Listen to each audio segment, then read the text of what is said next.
Gostaria de agradecer a oportunidade de poder estar aqui, agradecer o Sintajude e o Sindicef. Eu tive aqui da outra vez como ouvinte da atividade, né, e vou explicar até, eu perdi uma prova naquele dia, uma prova no sábado, porque eu acho interessante você fazer determinadas cobranças, e quando essas cobranças são respondidas, você não pode falhar também. Por isso, naquele dia, eu perdi uma prova. Porque eu acho que o movimento sindical ele tem uma certa dívida, uma certa responsabilidade também com a exclusão do negro. Inclusive, é disso que eu trato na minha monografia. Só para ter uma ideia, a CUT levou 11 anos para colocar a palavra negro ou a questão racial na pauta da Central, se considerar a Conclave de 1981, e 13 anos para que você tivesse algumas reivindicações específicas dos negros na Central Única dos Trabalhadores, que foi o melhor que a classe trabalhadora conseguiu construir naquele momento. Hoje tem um conjunto de outras centrais, a Conlutas está em processo de construção, mas foi o melhor que os trabalhadores conseguiram construir naquele momento, e nunca o debate sobre a inclusão do negro no mercado de trabalho foi colocado. Né? O Dalmo falou na apresentação da atividade uma coisa muito interessante, porque, assim como é interessante para mim cotas nas universidades, também é interessante cota no mercado de trabalho. E se o governo está tão preocupado com o povo negro assim, que estabeleça cotas proporcionais, no mínimo, nos concursos públicos. E é uma guerra. Isso é uma guerra não só com relação à elite da sociedade, não só com relação ao governo. A própria categoria, pela forma que ela está colocada, pela forma que ela é composta, pode ter uma resistência. Eu estudei pra caramba. E aí vem esse neguinho, só pelo fato dele ser preto, vai ter uma vaga aqui na Justiça Federal. Tá louco? É como se o negro ele pudesse ser tão inteligente quanto esse aparelho de telefone, e só pelo fato dele ser negro, ele teria a vaga garantida, o que não é uma verdade. Né? Isso posto, por que eu achei interessante isso? Não só pelo fato de estar abordando isso na minha monografia, que é a discussão sindicalismo e racismo, como as questões raciais são tratadas pelo movimento sindical, tem muito a ver com o que eu chamo de um grau de violência que é aceitável. Né? Um grau de violência que vira um senso comum, inclusive para nós da classe trabalhadora, que seja aceitável. E isso leva, né, a uma situação onde, falando com o Caê, eu achei até interessante a paciência do Caê para a resposta da entrevista, coisa e tal. O policial, que hoje é o camarada que está na ordem do dia com relação à violência contra a população negra, ele é apenas a parte que aparece. Ele é a parte que aparece. Né? Ninguém aqui em sã consciência vai, a não ser algumas exceções, e são tantas com relação à população negra, que é um cotidiano normal, o policial não chega de manhã e fala, ó, hoje eu vou fazer isso. Vamos votar aqui, senhor capitão, senhor coronel, o que eu vou fazer na rua hoje? Não tem sequer a democracia burguesa dentro da corporação. Então, há uma estrutura, um processo todo que resulta na ponta do cano da arma do policial. Isso é uma constante há muito tempo. Se a gente pegar o período mais moderno aqui, pegar aqui o período mais, 1900, início do século XX, foi assim com a revolta da vacina. O que era a revolta da vacina, senão um processo de higienização do centro do Rio de Janeiro, onde você ia expulsando as pessoas do centro, e por conta da desculpa de uma epidemia, você vai vacinar as pessoas na marra e vai expulsar. E isso causa uma das maiores rebeliões do século XX do país.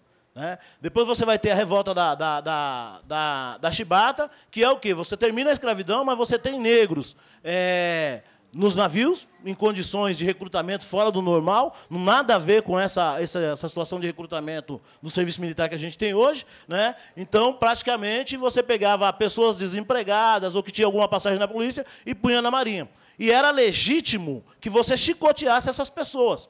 Mesmo tendo uma lei sido aprovada um ano antes, em 1889, por exemplo, foi extinto o castigo corporal na Marinha, mas era permitido a essa negrada. Então, como a sociedade tinha lá os marinheiros, sabia que todo mundo era chicoteado, mas é um grau de chicoteamento aceitável. Afinal de contas, a maioria dos marinheiros eram negros e mulatos.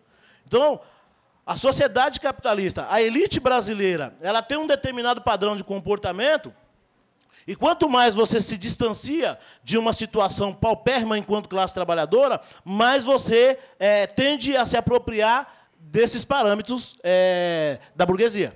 E aí acha legítimo. Né? Você trabalha o mês inteiro, cara. Você trabalha o ano inteiro, sofre para comprar um carro, vem um neguinho e toma o seu carro. Porra, bandido bom é bandido morto. Toda a situação que levou até que o cano do revólver chegasse no seu carro, que você, evidentemente, isso não conta. Não conta o fato da população negra ser excluída do mercado de trabalho. É negado à população brasileira, a parte negra da população brasileira, o direito de vender sua força de trabalho. E, para mim, é muito interessante discutir isso, que em vários eventos de combate ao racismo que eu fui na minha cidade, as pessoas costumavam apontar o dedo para o meu rosto e falar, cara, eu não sei do que você está reclamando. Você tem um carro, você tem uma casa, tem um emprego e ainda estuda. Do que é que você está reclamando? Né? Esse é um momento em que, via de regra, o negro ele fica quase branco. A gente acabou de ver ali o que é ser negro. Né? Faltou ali desempregado, pivete de rua, coisa e tal, os caramba 4. Então, tudo de ruim que tem nesse país é negro. Então, se você tem um trampo com um convênio médico, todo final de mês seu salário está lá, não interessa, não estamos discutindo aqui se o salário é uma maravilha. Mas um carteiro, eu sou carteiro, né? O início de carreira hoje, o carteiro ganha R$950. Eu acho que algumas pessoas aqui vão achar isso aviltante, eu também acho. Né? Mas quando você mora numa favela, onde a maioria das pessoas vive de frente de trabalho, mano, você é o rico do bairro. Você é o rico da favela. Então você é quase branco. Se fizer um esforço, dá para levar a família a cada 3 meses uma churrascariazinha barata. Então você é quase branco. Né? Você junta uma moeda, faz um rateio numa família de 5, 6 pessoas para comemorar o aniversário e convidar os amigos. Nossa, que festão. Você é quase branco. E aí, nós temos o problema de algumas pessoas que realmente se distanciam. E isso não é só o Neymar, não é só o Ronaldinho, não. Né? Tem um fator muito interessante dos negros que ganham dinheiro e vai casar com as loiras, que é o seguinte, a televisão. A criança nasce a vida inteira. Qual é o padrão de mulher bonita? Nenhum homem quer casar com mulher feia, a dita baranga que todo mundo fala. Né? Qual é o padrão de mulher bonita? Ela é baixinha? É gorda? É preta? Sotaque arrastado de nordestino? Agora, por que eu ganhei dinheiro e agora tenho que casar com uma mulher dessa? Então, tem alguns problemas, a gente tem que tomar cuidado com essa situação. A criança negra é educada a se apartar disso, se ela não morrer no cano da arma, ou de um policial, ou de alguém que acha que é legítimo fazer essa limpeza. E é interessante você resgatar isso, por quê? Porque os heróis negros que sumiram nesse processo, seja da revolta da vacina, seja na questão da chibata, os que sumiram nos porões não são importantes. Né? Esses não são importantes. Quando a Erundina ainda estava fazendo o reconhecimento das ossadas, que isso pouca gente continuou a ouvir falar, né? Os negros que desapareceram, não há uma participação. Com todos os problemas que tenha ou não sido a guerrilha no Brasil, os guerrilheiros negros, não é interessante que faça parte. E aí você tem um mundo que, mesmo num processo revolucionário, você não tem referência negra. Porque a luta de classe ela é homogênea, ela tem uma cor só, ela acaba sendo hétero, branca também, e aí você não discute as especificidades. Por que eu estou dizendo tudo isso? Porque, na minha opinião, isso está dentro do que é um grau aceitável de violência. É uma violência você não ter negros no mercado de trabalho. No entanto, a classe trabalhadora, em todo o seu processo de organização, não me lembro de nenhuma passeata. Eu milito no movimento sindical desde 1988, com algumas idas e vindas. Eu não me lembro de ter visto uma passeata pela empregabilidade do povo negro. Uma panfletagem, greve geral, não vamos discutir isso. Né? É como o Wilson falou. Se você não tem professor negro, você não tem estudante negro, na faculdade, quem vai pressionar para que haja uma demanda para atender a literatura negra? A mesma coisa no mercado de trabalho. O felizardo que consegue se inserir no mercado de trabalho, ele vai ter que ser o melhor sindicalista.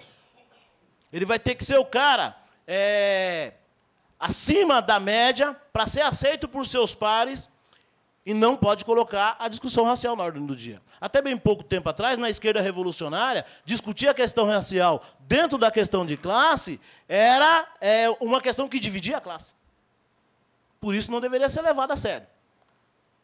E não levavam a sério, inclusive, que a classe já estava dividida. É mais ou menos como a questão das cotas hoje. Às vezes você chega numa escola, né? Eu não sou professor ainda, né? Mas vou nas escolas fazer trabalho de combate ao racismo. E você chega na escola e pergunta, quem é a favor das cotas, né, e em alguns casos ainda tem que explicar qual é a situação dessas cotas, né, você vê, depois de quebrar o gelo, a molecada levanta a mão. As garotas levantam a mão, e você vai ver que levantam a mão contra as cotas negros e brancos.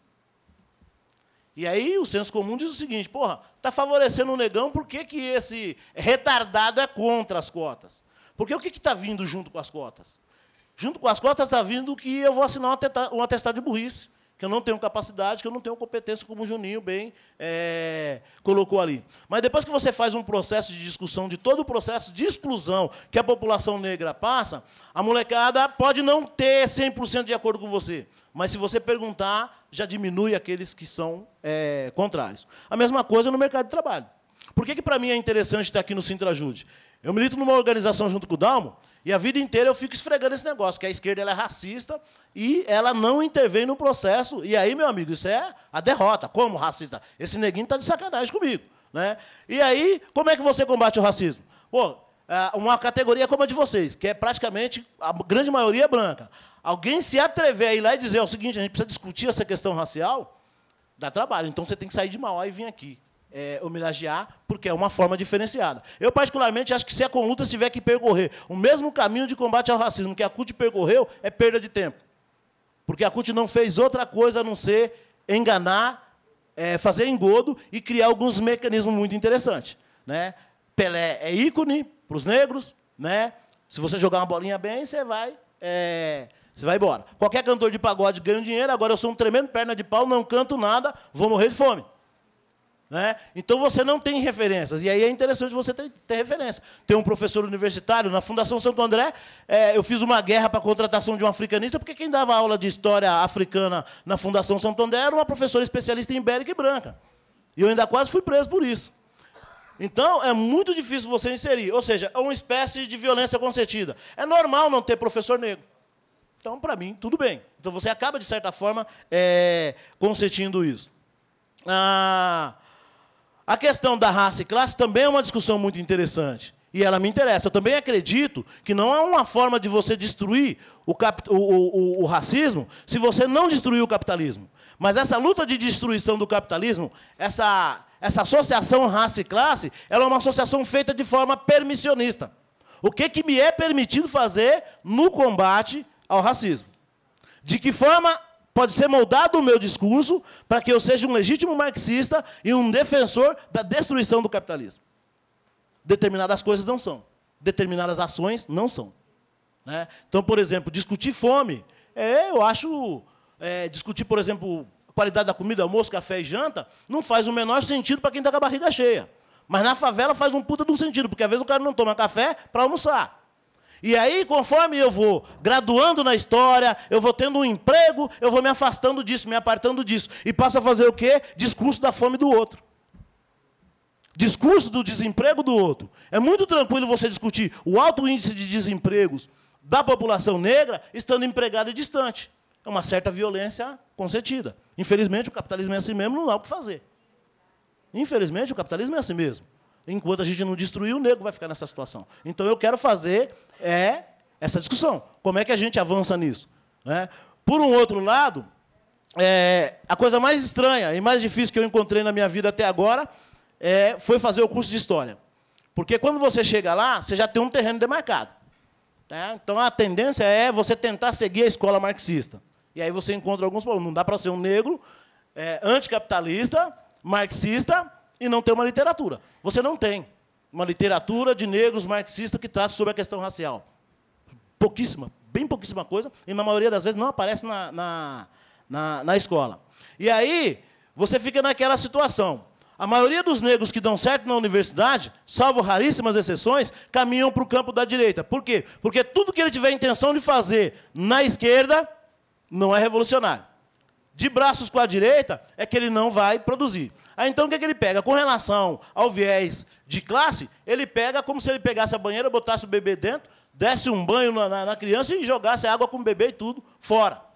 E aí, você não quer fazer isso, não pode fazer isso, e você não tem referência. Então, é uma coisa muito interessante. Eu quero discutir a questão da raça e da classe, mas eu quero ver a parte preta da classe que está ferrado. E aí, até quando eu vou ficar com um discurso que não contemple integrar ele nesse mercado zoado que está aí? Eu estava vendo uma reportagem um dia dessas de elevador, funcionários públicos federais têm R$ 3.300 de aumento. Não vou discutir se é verdade ou se é mentira. Salário mínimo R$ 4,00. Eu olhei aquilo, cara, e fiquei olhando. Velho, ainda que fosse verdade a situação do funcionalismo público federal, é ele que ganha demais ou o salário mínimo que é mais aviltante ainda? Mas as pessoas tendem a comprar lá, bando de Marajá.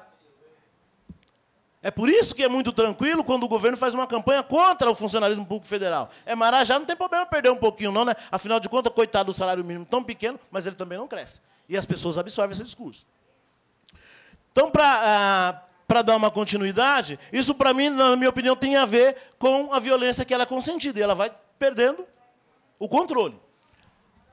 Ah, então, Buiú, você está dizendo que a esquerda é responsável pelo grau de violência que sofre a população negra? Em momento algum eu disse isso. O que eu disse é que eu acredito que a esquerda pode fazer mais. Eu acredito que o movimento sindical pode fazer mais. E eu acredito que as pessoas que estão aqui, que são parte do setor mais adiantado da classe, têm condições de fazer mais do que ser solidário. Tem condições de fazer mais. Comprar a briga. Nós estamos numa situação de combate ao racismo que não dá mais só para você ser solidário. Você tem que tomar um partido. Você tem que chegar junto. Não tem como. Você está entendendo? Então, esse eu acho que é o grau de comprometimento. Então, quando eu venho aqui numa segunda atividade dessa, do Sintrajude, Sindicef, eu acho que isso aqui é a diferença.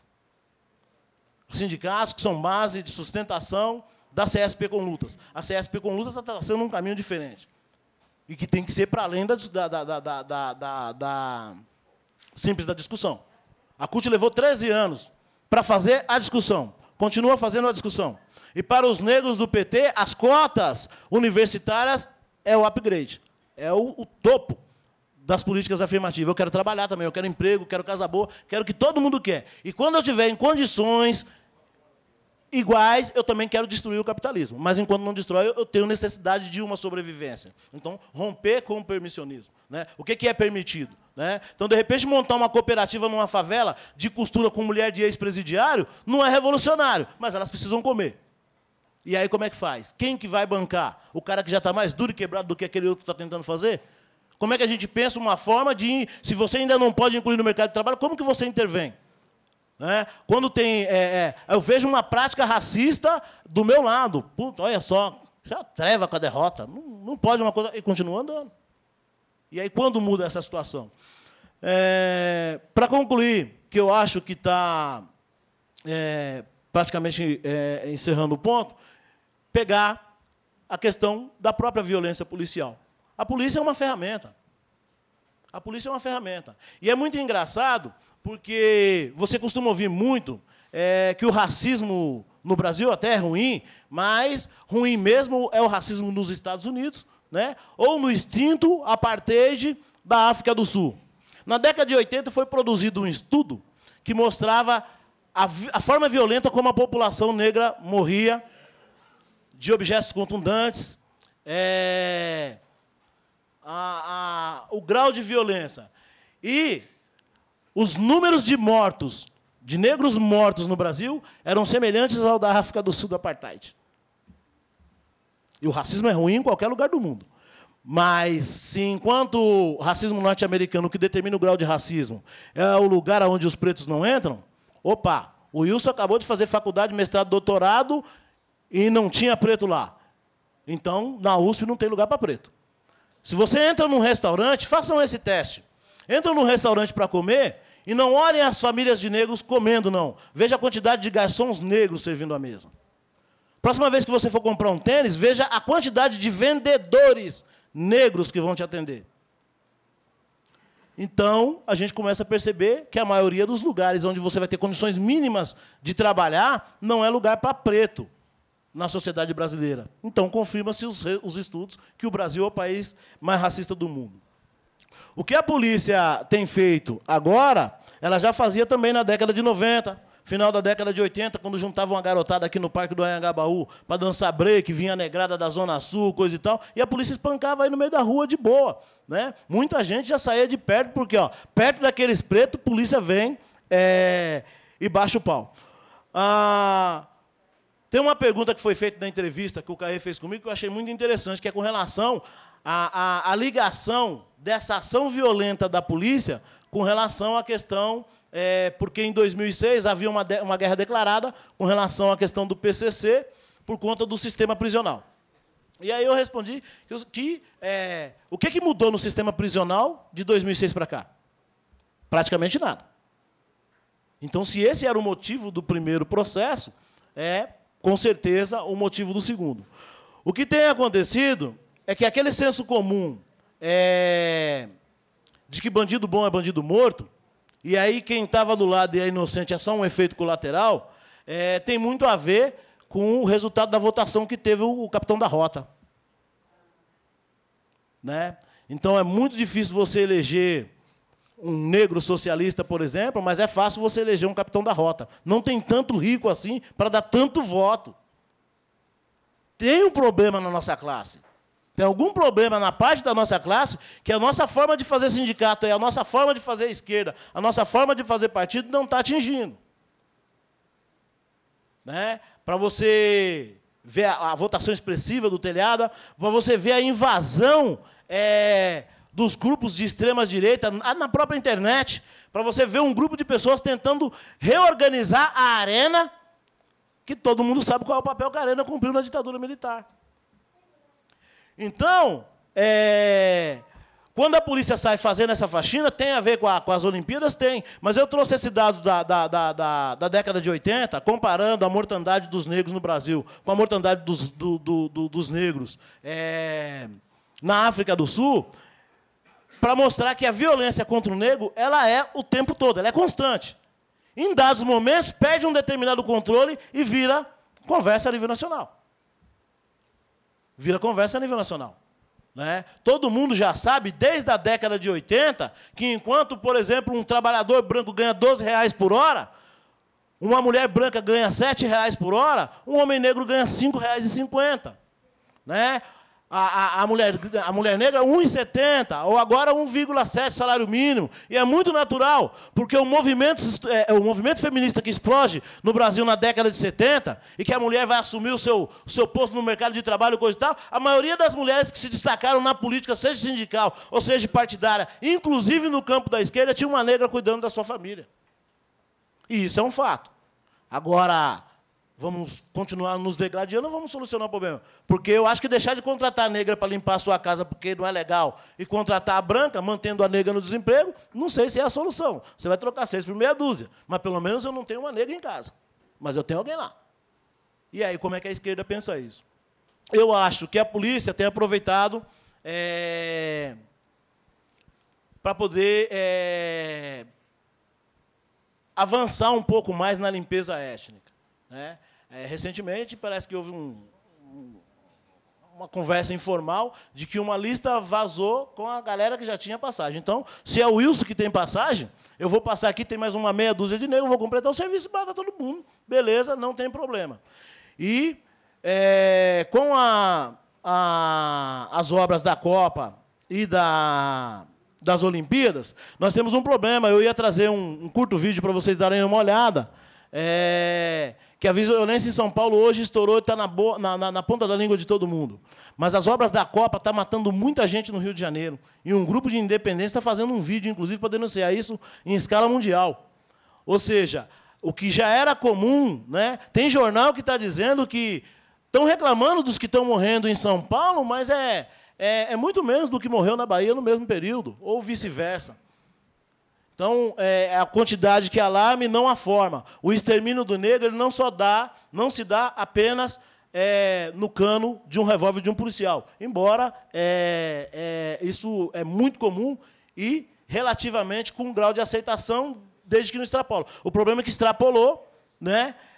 E agora está na ordem do dia. E só denunciar, compartilhar no Facebook é insuficiente. As pessoas têm que dar a cara a tapa. Quero agradecer mesmo, de coração, ao pessoal do Sintrajude, de todo mundo que colaborou de uma forma direta ou indireta. Né? Porque uma categoria, de certa forma, com condições um pouco superior do que a maioria dos trabalhadores na periferia, um grau, consequentemente, um grau maior de você aceitar esse tipo de discussão. Porque eu trabalhei a semana inteira e ainda vou num evento para o neguinho botar o dedo na minha cara e insinuar que eu estou numa sociedade racista, quando o racismo é nos Estados Unidos. Tem que ter coragem e tem que estar com disposição para mudar. Vocês estão de parabéns, obrigado pela oportunidade.